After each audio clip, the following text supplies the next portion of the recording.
દેશમાં દર થોડા દિવસે યુસીસીને લઈને ચર્ચા થાય. યુનિફોર્મ સિવિલ કોડ, સમાન નાગરિક ધારો, એક દેશ એક કાયદો.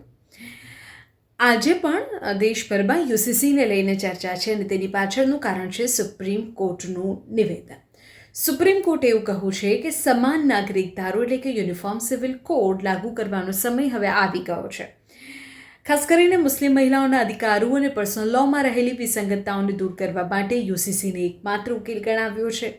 આખો મામલો શું છે અને કોર્ટે આવી ટિપ્પણી કેમ કરી તેની જો વાત કરીએ તો કોઈ એક કેસના સંદર્ભમાં આખી વાત ચાલી રહી હતી અને એ જ દરમિયાન સીજીઆઈની અધ્યક્ષતાવાળી બેન્ચે આ ટિપ્પણી કરી છે.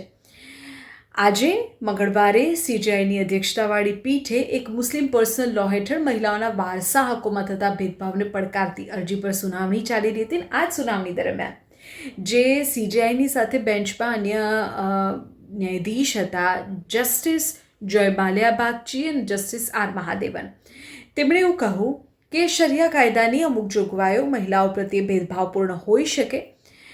કોર્ટે કહ્યું કે જો આ કાયદાને રદ કરવામાં આવે, પર્સનલ લોને જો રદ કરવામાં આવે તો શૂન્ય અવકાશ સર્જાઈ જાય અને આ શૂન્ય અવકાશ ભરવાનો એકમાત્ર રસ્તો તો સમાન નાગરિક ધારો છે એટલે કે યુસીસી.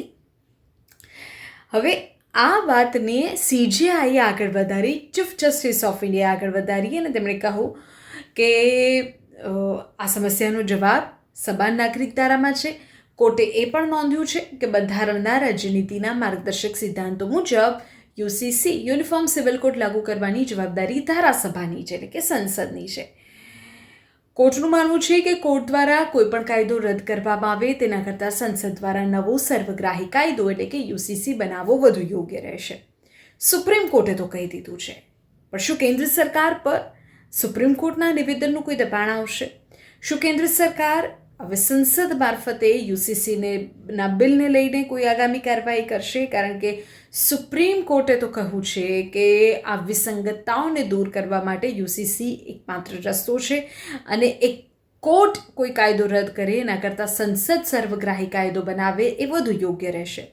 જોવું એ રહેશે કે સુપ્રીમ કોર્ટના નિવેદન બાદ આગામી શું ડેવલપમેન્ટ અપડેટ આ કેસમાં જોવા મળે છે.